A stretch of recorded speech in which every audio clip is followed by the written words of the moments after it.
Hello friends. The compound effect is the strategy of reaping huge rewards from small, seemingly insignificant actions. You cannot improve something until you measure it. Always take 100% responsibility for everything that happens to you. The Compound Effect Summary. This is the book summary of The Compound Effect by Darren Hardy. This is informal and often contain quotes from the book as well as thoughts accompanied to the quotes. This summary also includes key lessons and important passages from the book. The compound effect is the operating system that has been running your life whether you know it or not. Success is doing a half dozen things really well, repeated 5,000 times. You don't need more knowledge. You need a new plan of action. Consistency is the ultimate key to success. If you aren't better, work harder. The compound effect is the strategy of reaping huge rewards from small, seemingly insignificant actions. Small choices plus consistency plus time equals significant results.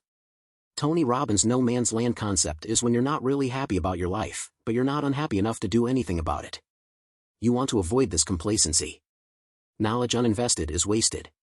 Choice is at the center of all success and failure. It is what we choose that makes the biggest difference. Too often we sleepwalk through our choices. We default to choices that our society and culture tells us we should do. It's not big choices, but ones that you think don't matter or count for much that derail us. You don't consciously think about it, but these small decisions can really change things. Keep a daily gratitude journal about your spouse.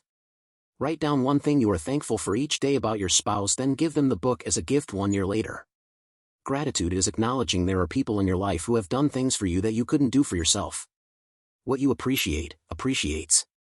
You have to be willing to give 100% in your relationships. Always take 100% responsibility for everything that happens to you. You alone are responsible for your situation. Everyone has the opportunity to be lucky. If you live in a free society, you are lucky. The first step toward change is awareness.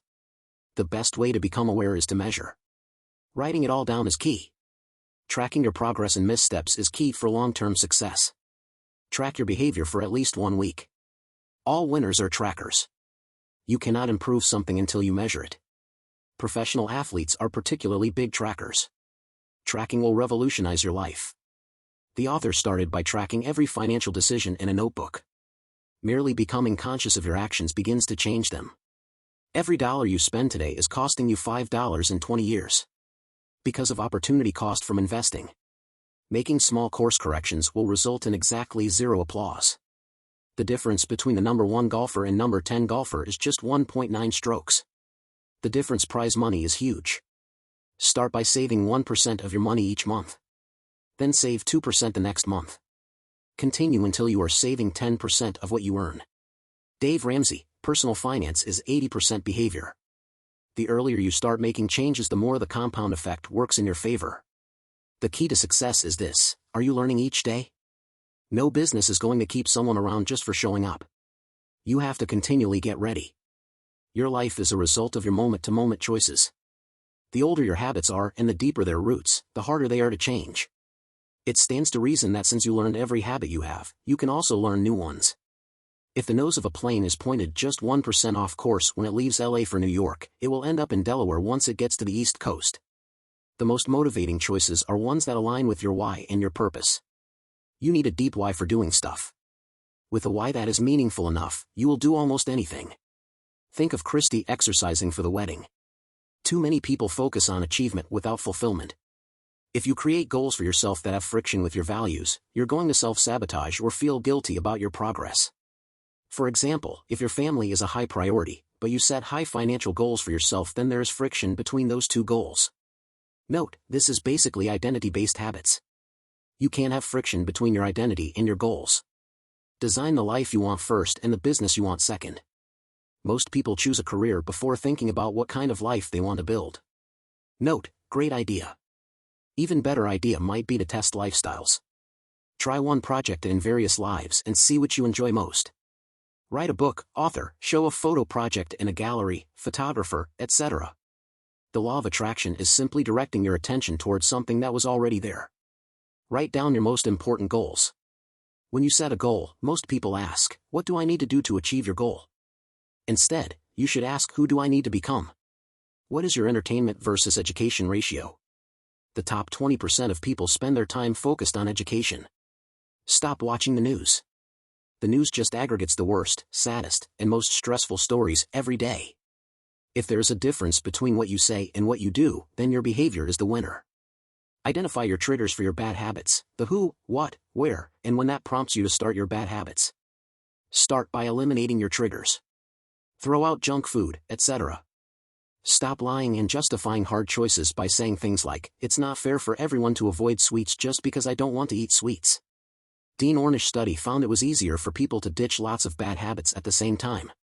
Any new habit has to work inside your current life and lifestyle. The gym can't be out of the way. It has to be on the way. Montel Williams has an add-in principle where he focuses on adding something into his life rather than what he is cutting out or sacrificing. Hardy recommends using a Seinfeld calendar for public accountability too. Hang out in the office, etc. so other people can see it. Be patient. You've spent years repeating bad behaviors. It's going to take years to build good ones. Momentum is huge. Objects in motion tend to stay in motion. The hardest part of momentum is the beginning. But like pushing the merry-go-round on the playground. Once you get moving, you can keep going very easily. With momentum, you can continue succeeding with less work. It's easy to keep things running once you have momentum.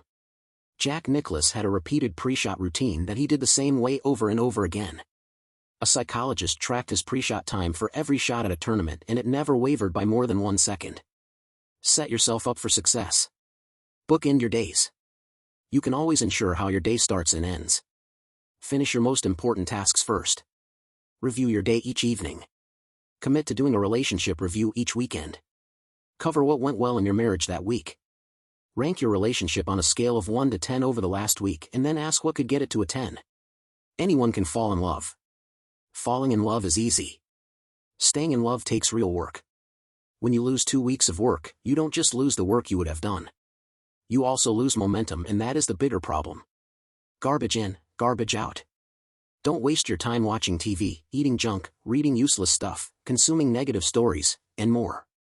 Who is on your personal board of advisors? Who are the 10 to 12 experts you get advice from? The best people hire the best coaches.